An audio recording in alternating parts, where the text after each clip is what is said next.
Yes, this is a policy analysis of the 2017 ASA NPO fasting guidelines among GI surgical patients. Toney Banks is the main researcher. Faculty member is Dr. Christopher Jordan.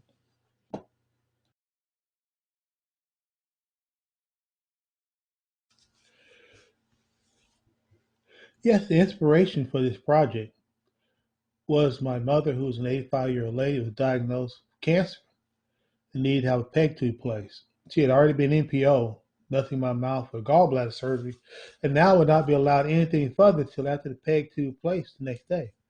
For an elderly lady, this would be over 24 hours of NPO status. The question is, why is there such a long time to become NPO prior to surgery?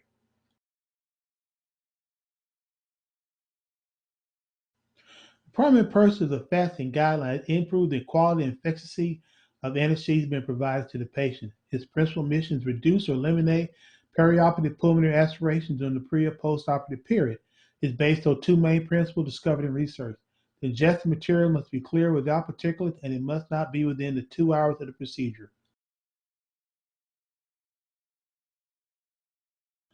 Research question is, does educating the medical community on the updated fasting guideline decrease patient delays and cancellation of surgery and improve patient comfort? The review of the literature have proven that it does.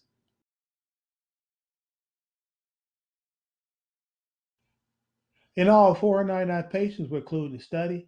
289 were females, 210 were males.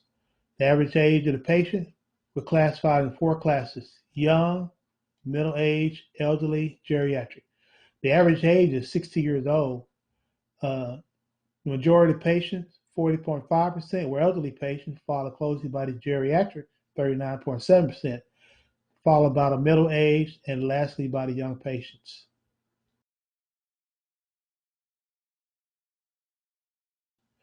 The research study was conducted to explore the relationship between NPO violations, practice guideline violations, age, ethnicity, and gender at centers A, B, and C. We did not observe any relationship between NPO violation and age, ethnicity, and gender at centers A, B, and C. We also did not find any connections between the practice guideline violation and ethnicity and gender at centers A, B, and C.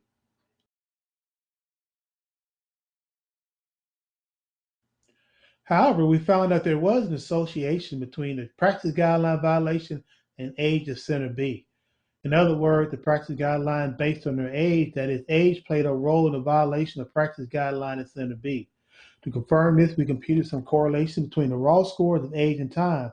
We found there was a weak negative correlation between the age of the patient and the amount of practice guideline time violation at center A, B, and C.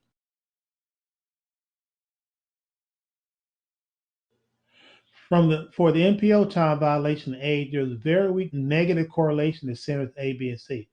The average NPO violation times at centers A, B, and C was 4 hours and 8 minutes, 4 hours and 25 minutes, and 4 hours and 16 minutes, respectively, all greater than 2 hours.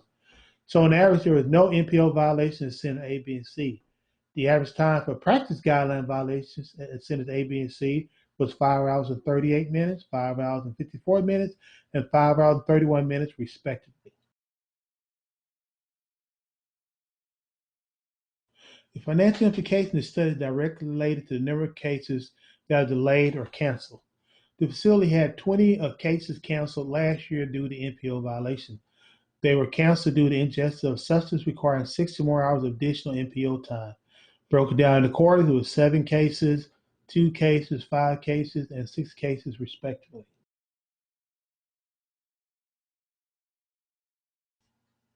Yes, the loss of a single case due to NPO violation cost the center between 1,726 to 2,254 filling with the colonoscopy or EGD.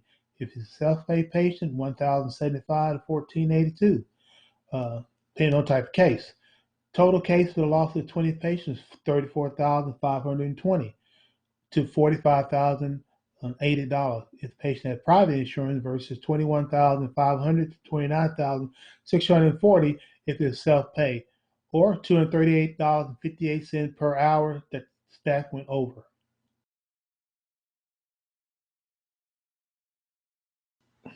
The recommendations from this research of the study is to have all patients adhere to the 2017 ASA practice guidelines 2 hours NPO policy.